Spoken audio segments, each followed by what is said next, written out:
Assalamualaikum warahmatullahi wabarakatuh. Perkenalkan, nama saya Farida Aryani dari kelas G dengan NIM 2020-288. Di sini saya akan menjelaskan tentang pokok-pokok hukum administrasi negara atau HAN. Yang pertama, istilah dan pengertian hukum administrasi negara atau HAN. Pengertian hukum administrasi negara dijabarkan atau diartikan sebagai peraturan yang mengatur administrasi. Administrasi adalah sebuah hal atau suatu hal yang mengatur hubungan hukum antara warga negara dengan pemerintah sehingga negara dapat berfungsi. Dari beberapa ahli menyebutkan HAN sebagai hukum tata usaha negara atau hukum tata pemerintah yang mengatur mengenai kekuasaan eksekutif, yaitu kekuasaan melaksanaan undang-undang. Hukum pemerintah atau administrasi berasal dari bahasa Latin yaitu administrae, yang artinya setiap penyusunan keterangan yang dilakukan secara tertulis dan sistematis dengan maksud untuk mendapatkan suatu intisar keterangan dalam keseluruhan dan dalam hubungannya satu dengan yang lain. Yang kedua, B. Sumber hukum administrasi negara atau HAN. Ada dua sumber hukum dalam hukum administrasi negara, yaitu sumber hukum material dan sumber hukum formil. Sumber hukum material adalah faktor-faktor masyarakat yang dapat dengan mudah mempengaruhi pembentukan hukum atau faktor-faktor yang ikut mempengaruhi isi atau materi dari aturan-aturan hukum. Dan sumber hukum formil adalah sebagai sumber hukum material yang sudah dibentuk melalui proses-proses tertentu sehingga sumber hukum tadi menjadi berlaku umum dan ditaati berlakunya oleh umum dan dapat dikatakan sudah mempunyai kekuatan hukum yang tetap. Yang pertama, sumber hukum material. Sumber hukum material meliputi 1. Sumber hukum sejarah atau historis. Dalam sumber hukum sejarah atau historis ini dibagi menjadi dua, yaitu tempat. Yang pertama, tempat menemukan hukum pada saat-saat tertentu meliputi undang-undang, putusan hakim, serta tulisan para ahli hukum. Yang kedua, sebagai sumber di mana membuat undang-undang mengambil bahan dalam membentuk peraturan perundang-undangan meliputi dokumen atau surat keterangan yang berkaitan dengan hukum pada saat tertentu atau lampau, seperti sistem hukum Perancis, Belanda, atau sistem hukum Romawi. Yang kedua, sumber hukum sosiologis atau antropologis. Pendekatan dengan kategori ini lebih menitik beratkan pada kondisi hukum yang sifatnya interdisipliner. Hal ini berkaitan dengan aspek yang berhubungan dengan kehadiran hukum di masyarakat. Dengan kata lain, sumber hukum material jenis ini merepresentasikan kenyataan melalui kebenaran, lembaga-lembaga sosial, termasuk pandangan budaya, religi, dan psikologis masyarakat di mana hukum itu terbentuk secara otomatis. Yang ketiga, sumber hukum filosofis. Ada dua faktor penting yang menjadi sumber hukum secara filosofis. Yang pertama, tujuan hukum antara lain adalah untuk menciptakan keadilan. Oleh karena itu, hal-hal yang filosofis dianggap adil dijadikan sebagai sumber hukum material. Dengan kata lain, sumber hukum ini sumber hukum untuk isi hukum yang adil. Yang kedua, sebagai sumber untuk menaati kewajiban terhadap hukum atau sebagai faktor-faktor yang mendorong orang tunduk pada hukum. Di antara faktor-faktor tersebut adalah kekuasaan pemerintah atau penguasa dan kesadaran hukum masyarakat. Yang kedua, sumber hukum formil. Secara sederhana, dapat dikatakan bahwa sumber hukum formil adalah tempat atau sumber dari mana suatu peraturan memperoleh kekuatan hukum. Beberapa sumber hukum formil hukum administrasi negara yaitu 1. Peraturan perundang-undangan. Peraturan perundang-undangan tercipta dalam konteks hukum positif tertulis yang dibuat, ditetapkan atau dibentuk oleh pejabat yang berwenang yang berisi tingkah laku yang berlaku dan mengikat secara umum. Kaitannya dengan ini, suatu perundang-undangan menghasilkan peraturan yang memiliki ciri-ciri sebagai berikut.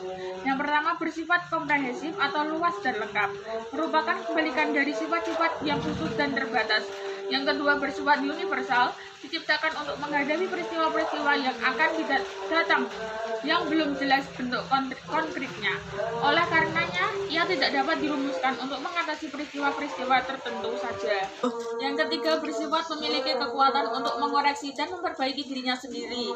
Adalah lazim bagi suatu peraturan mencantumkan klausul yang membuat kemungkinan dilakukannya peninjauan kembali. 2. Kebiasaan untuk praktek tata usaha negara. Keputusan yang sering dikeluarkan oleh alat administrasi negara dikenal sebagai keputusan tata usaha negara atau backseeking. Dalam mengeluarkan keputusan yang dikeluarkan oleh administrasi negara dikenal sebagai keputusan tata usaha negara atau backseeking. Dalam mengeluarkan keputusan atau ketetapan-ketetapan ini muncul praktek administrasi negara yang melahirkan hukum administrasi negara. kebiasaan atau yang tidak tertulis. Hal ini terjadi karena administrasi negara dapat mengambil tindakan-tindakan yang dianggap penting dalam rangka pelayanan masyarakat. Meskipun belum ada undang-undang atau hukum tertulis, hukum tidak tertulis atau kebiasaan atau praktek tata usaha negara inilah yang dapat menjadi sumber hukum dalam arti formil. Yang ketiga, jurisprudensi dimaknai sebagai keputusan hakim terdahulu atau keputusan suatu badan peradilan terdahulu yang sudah mempunyai kekuatan hukum yang tetap kemudian diikuti oleh hakim yang lain secara terus-menerus pada kasus yang sama. Yang keempat ada doktrin. Doktrin dipahami sebagai sebuah ajaran hukum atau pendapat para pakar atau ahli hukum yang berpengaruh. Untuk menjadi sumber hukum formil, doktrin memerlukan proses yang panjang. Doktrin baru dapat dipakai sebagai sumber hukum apabila doktrin tersebut sudah diakui oleh umum. Kegiatan-kegiatan hukum administrasi negara atau HAN, perbuatan administrasi negara yang bersifat juridis.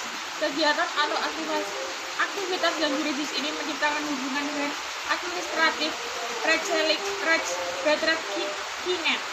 antara pihak penguasa negara dengan para warga masyarakat yang bersangkutan. Perbuatan HAN tersebut harus memenuhi syarat seperti kepentingan umum atau perlindungan atau pengamanan kepentingan masyarakat. Karena perbuatan HAN tersebut adalah perbuatan hukum sepihak yang mengikat masyarakat yang bersangkutan karena wewenang undang-undang. Perbuatan administrasi negara yang bersifat juridis menurut Prajurit Atmos Sudirjo adalah satu, penetapan basic administratif discretion, yaitu perbuatan sepihak yang bersifat administrasi negara yang dilakukan oleh pejabat atau instansi penguasa negara yang berwenang.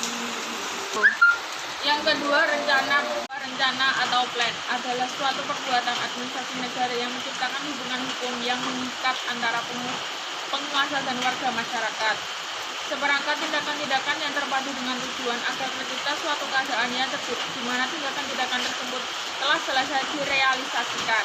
Yang ketiga, norma jabaran atau concrete norm giving. Perbuatan hukum dari penguasa administrasi yang membuat norma-norma agar isi dari undang-undang dapat bersifat konkret dan praktis sehingga dapat diterapkan menurut keadaan waktu dan tempat. Dapat bersifat konkret dan praktis sehingga dapat diterapkan menurut keadaan waktu dan tempat. Seperti diklat dari undang-undang atau penjabaran dari undang-undang. Contoh PP dan Inpres. Yang keempat, legislasi semu. Pseudo wordgiving. Pejabat administrasi juga berwenang untuk membuat aturan-aturan hukum yang dimaksudkan sebagai garis pedoman pelaksanaan polis dalam kurang kebijaksanaan suatu ketentuan undang-undang yang dipublikasikan secara luas. Keempat, perbuatan pemerintah ini dikenal dengan nama keputusan pemerintah. Syarat-syarat pelaksanaan hukum administrasi negara. Syarat-syarat pelaksanaan tugas, fungsi, kewajiban yang harus dipenuhi oleh administrasi negara antara lain sebagai berikut. Yang pertama, efektivitas, artinya kegiatan harus mengenai sasaran atau tujuan yang telah ditetapkan atau direncanakan. Yang kedua, legitimasi, artinya kegiatan administrasi negara jangan sampai menimbulkan kesulitan oleh karena tidak dapat diterima oleh masyarakat setempat atau lingkungan yang bersangkutan. Yang ketiga, yuriditas adalah syarat yang menyatakan bahwa perbuatan para pejabat administrasi negara tidak boleh melawan atau melanggar hukum dalam arti luas.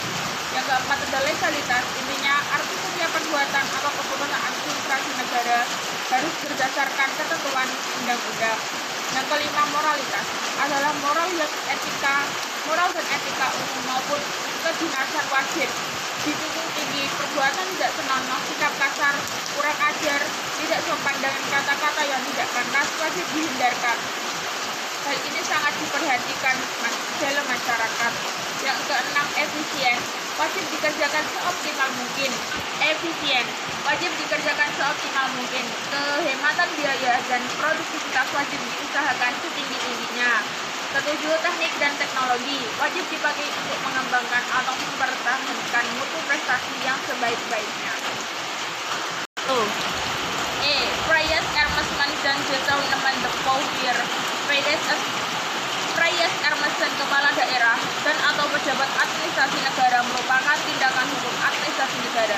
Apabila suatu tindakan yang dilakukan dalam hal tertentu peraturan yang berlaku tidak atau belum mengaturnya atau peraturan yang sudah ada yang mengatur tindakan tersebut dilakukan dalam keadaan memaksa, mendesak, demikian kepentingan umum kepentingan umum dengan bertitik tolak bawah. Reyes Hermessen dapat berbentuk peraturan kebijaksanaan, tidak boleh menyimpang dengan aturan yang di atasnya, tidak boleh digunakan sewenang-wenang, masih berada dalam ruang lingkup peraturan dasarnya, harus sesuai dengan asas-asas umum pemerintah yang baik. F. Asas-asas pelaksanaan pemerintah yang baik. Menurut Undang-Undang Administrasi Pemerintah AUPB terdiri dari 8 asas sebagai berikut. Yang pertama, asas kepastian hukum adalah asas dalam negara hukum yang mengutamakan landasan ketentuan peraturan perundang-undangan. Yang kedua, asas kemanfaatan adalah manfaat yang harus diperhatikan secara seimbang antara satu, kepentingan individu dengan satu, dan kepentingan individu dengan yang lain. Kedua, kepentingan individu dengan masyarakat. Yang ketiga, kepentingan warga masyarakat dan masyarakat asing. Yang keempat, kepentingan kelompok masyarakat yang satu dan kepentingan kelompok masyarakat yang lain. Yang kelima, kepentingan pemerintah dengan warga masyarakat.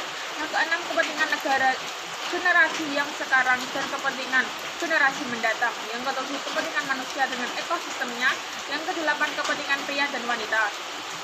Ketiga, asas ketidak berpihakan adalah asas yang mewajibkan badan atau pejabat pemerintah dalam menetapkan atau melakukan keputusan.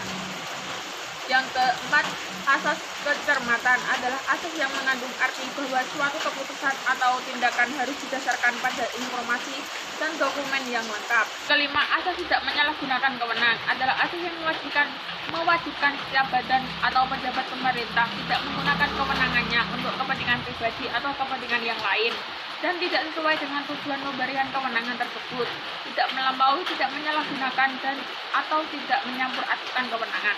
6. Asas keterbukaan adalah asas yang melayani masyarakat untuk mendapatkan akses dan memperoleh informasi yang benar, jujur, dan tidak diskriminatif dalam menyelenggarakan pemerintah dengan tetap memperhatikan perlindungan atas hak asasi pribadi, golongan, dan rahasia negara. Yang ketujuh, asas kepentingan umum adalah asas yang mendahulukan kesejahteraan dan kemanfaatan umum dengan cara yang aspiratif, akomodatif, selektif, dan tidak diskriminatif. Yang kedelapan, asas pelayanan yang baik adalah asas yang memberikan pelayanan yang tepat waktu, prosedur dan biaya yang jelas sesuai dengan standar pelayanan dan ketentuan peraturan perundang-undangan. Saya sampaikan, terima kasih. Assalamualaikum warahmatullahi wabarakatuh.